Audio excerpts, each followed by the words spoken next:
আমি বারবার একটাই কথা বলতে চাই প্রতিদিন, যে নতুন করে প্রেম খুঁজো না, নতুন করে নিজেকে খোঁজো। কারণ এই জেনারেশন না ওই অনেকটা সুইসাইড প্রবণ হয়ে গেছে। ভালোবাসে, বাঁচার জন্য ভালোবাসে, কিন্তু ভালোবাসাটা ব্রেকআপ হয় মরার জন্য। প্রত্যেকটা সম্পর্ক ব্রেকআপের পর হাত কাটবে, পা কাটবে, এই করবে সেই করবে, কত কি করে। আমার বক্তব্য একটাই, বস নিজেকে তৈরি করো, নিজের জন্য বাঁচো। যে তোমাকে ছেড়ে গেছে সে তোমার জন্য কোনোদিন আসেনি। আর যে জিনিস একবার তোমাকে ছেড়ে চলে যায় তার দিকে জীবনে তাকাতে নেই।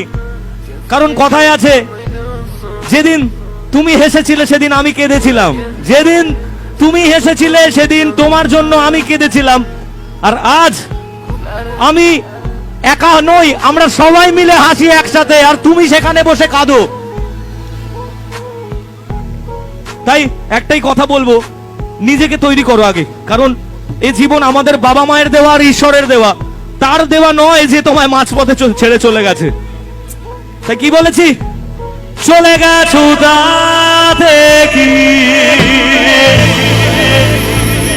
নতুন জীবন পেয়ে